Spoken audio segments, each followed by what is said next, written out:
ہائے ہائے، اگر تم خامند ہو تو بیوی کے لیے رحمت بن جاؤ، بیوی ہو تو خامند کے لیے رحمت بن جاؤ، ایک دوسرے کو عزت دو، ہاتھ اٹھانا، گالیاں دینا، یہ کہاں کی انسانیت ہے؟ پھر ہمارا معاشرہ جوائنٹ فیملی سسٹم ہے، ساس ہو کر سسر ہو کر بچے اور بچی کی زندگی میں اتنا داخل ہو جانا کہ ان کی زندگی کو برباد کر دینا، یہ میرے پورے معاشرے کا ایک سلگتا ہوا، ایک جلتا ہوا، ایک دکھ دیتا ہوا، یہ ایک اتنا بڑا روگ ہے کہ میں کتنے ہی آنسو بہاؤں تو میں اس غم کا حق نہیں ادا کر سکتا جو ہر گھر میں لڑائی ہے۔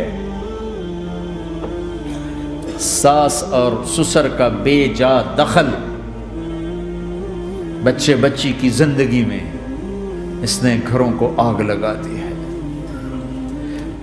ہمارے پڑوسی ذمہ دار ہیں، ان پڑھ ہیں بڑے ذمہ دار، تعلیم اتنی نہیں ہے، تو ان کے ایک بچے کا میں نکاح پڑھانے گیا تو ان کے والد بیٹھے تھے نکاح سے پہلے، ایسے ہی تو مجھ سے کہنے لگے مولانا صاحب میری بیوی نے مجھ سے کہا کہ دیکھو ہم دونوں عمر گزار چکے ہیں، تو ایسا کرو اپنے بیٹے کا گھر الگ بناؤ اور اس کی بیگم کو وہاں لے کر آؤ، اگر یہاں لے کر آؤ گے تو ہم دونوں کہیں ان کی زندگی خراب نہ کر بیٹھیں اور ان کی زندگی میں دخل دے کر کہیں ان کی زندگی کو تنگ نہ کر دیں، میرے بیٹے کا الگ گھر بنا، وہاں اس کی بیگم لوگ کے لیے لے کر آ تاکہ ہم ان کی زندگی میں داخل نہ ہو سکیں۔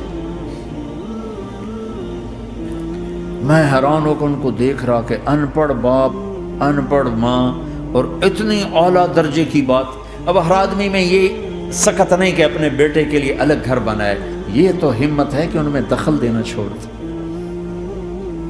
کہ خامند سے زیادہ خامند کے ماں باپ اس کی بیوی پہ حق جتا رہے ہوں، یہ میرے نبی کی معاشرت نہیں ہے۔ میں دکھ سے کہہ رہا ہوں، آپ محسوس نہ فرمائیں، کوئی عورت ساس ہے تو محسوس نہ کرے، کوئی سسر بیٹھے محسوس نہ کریں، میں درد بھری فریاد کہہ رہا، یہ میرے معاشرے کا سلگتا ہوا ایک مسئلہ ہے، ایک گہرا داغ ہے جس نے زندگیوں کو تباہ و برباد کر کے رکھ دیا ہے۔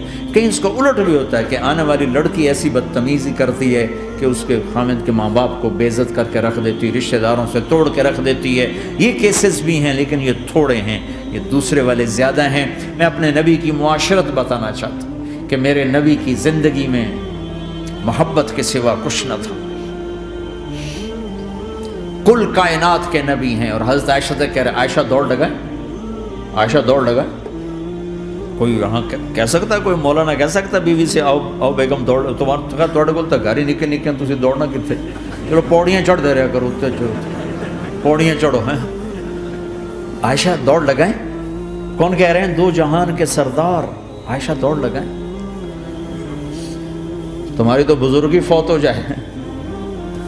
تو آپ نے صحابہ سے کہا ایک سفر سے واپس آ رہے، جاؤ بھائی سب آگے چلے جاؤ، وہ سارے آگے چلے گئے، جب وہ نظروں سے غائب ہو گئے عائشہ آؤ دوڑ لگائیں، دونوں نے دوڑ لگائی۔ حضرت عائشہ فرماتی میں آگے نکل گئی، کچھ سال گزر گئے تو میں ذرا موٹی ہو گئی، تو ایک سفر سے واپس آ رہے تھے، آپ نے کہا صحابہ سے چلو بھائی آگے، سارے صحابہ آگے چل کے غائب ہو گئے، کوئی نظر نہیں آ رہا، تو پھر آپ نے کہا عائشہ دوڑ لگائیں، میں کہا لگائیں، کہا میں ہم نے لگائی تو میں ذرا موٹی ہو گئی تھی، تو نبی آگے نکل گئے، تو پھر آپ نے فرمایا ہذہ بتلک عائشہ، آج میں نے اپنا بدلہ لے لیا، اس وقت تم جیت گئی تھی، آج میں جیت گیا۔ آپ نے نبی کی زندگی پڑھو اللہ کے واسطے کہ آپ نے گھر کیسے چلائے، کھانے کو کچھ نہیں اور بیویاں خوش ہیں، سلوک تھا نا، کھانے کو کچھ نہیں ہے، 2 مہینے چولہا نہیں جلتا ہے، لیکن بیویوں کو ایسی محبت تھی کہ وہ قربان ہوتی جا رہی، اور یہاں سب کچھ دے کر گھروں میں آگ ہے، اس لیے کہ بول ٹھیک نہیں، نہ خامد کا بول ٹھیک ہے نہ بیوی کا بول ٹھیک ہے، اور عام طور پر زیادتی چونکہ مردوں کی طرف سے ہوتی، کبھی عورتوں کی طرف سے بھی ہوتی، میں تو دونوں کے لیے بات کر رہا ہوں۔ اس زبان کو میٹھا کرنا سیکھ لو، اگر اپنے گھروں کو چین سے سکھ سے بھرنا چاہتے ہو تو چیزوں سے نہیں آئے گا، تمہارے سلوک سے، بیہیویئر سے آئے گا۔ اپنے سلوک اچھے کرو، اپنے رویے اچھے کرو۔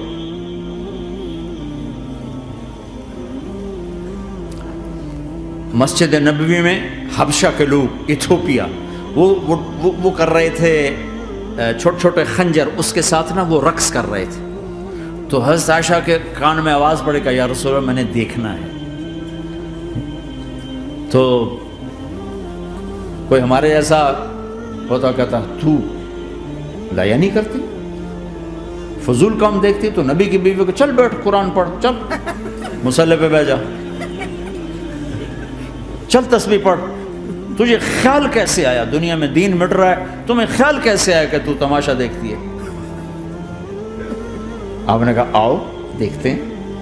خود آپ دروازے میں کھڑے ہو گئے اور عائشہ کو پیچھے کھڑا کر لیا۔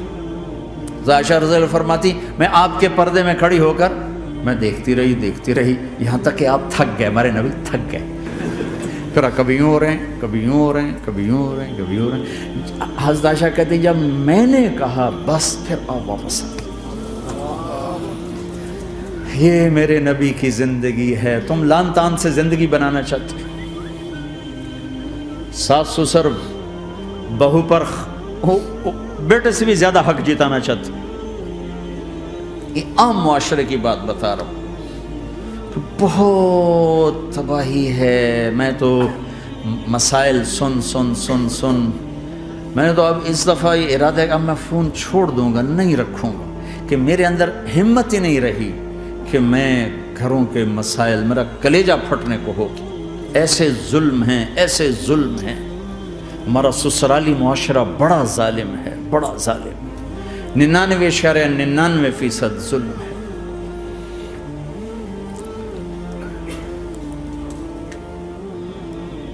یہاں آنے سے پہلے ایک بچی کی بات، پنڈی سے اس کا فون آیا کہ سسرال نے کہا تھا بچی ہوئی تو طلاق دے دیں گے۔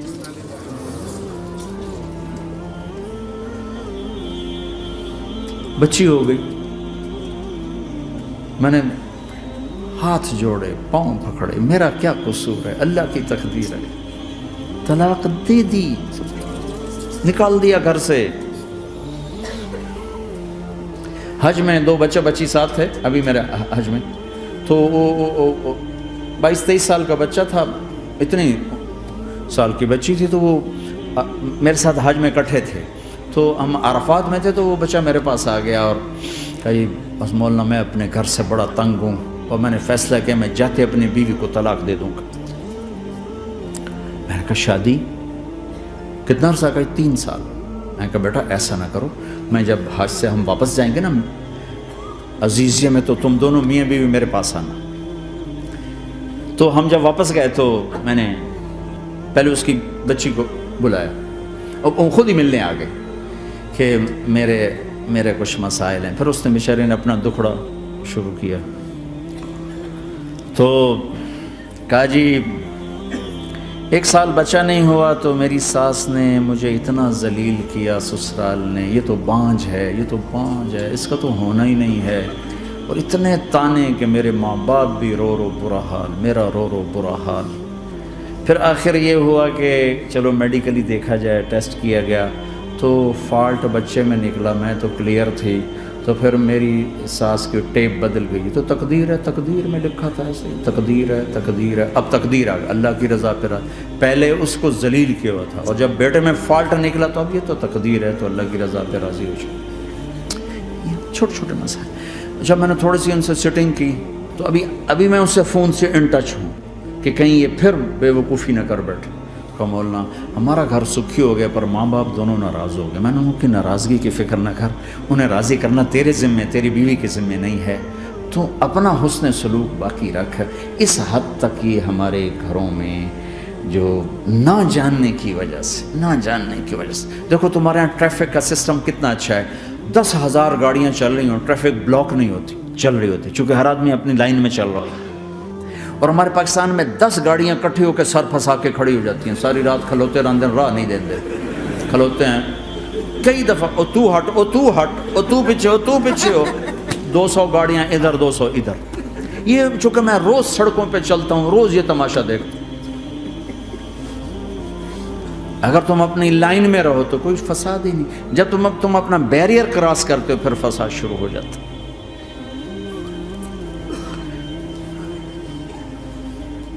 تو بھائیو اپنے نبی کی زندگی سیکھو. ایک سارا کام چھوٹا سا کام, زبان. غیبت چھوڑ دو, جھوٹ چھوڑ دو, گالی چھوڑ دو, تانا چھوڑ دو, طنز چھوڑ دو, برا بھلا کہنا چھوڑ دو, بلکہ حوصلہ افزائی کرو, تعریف کرو.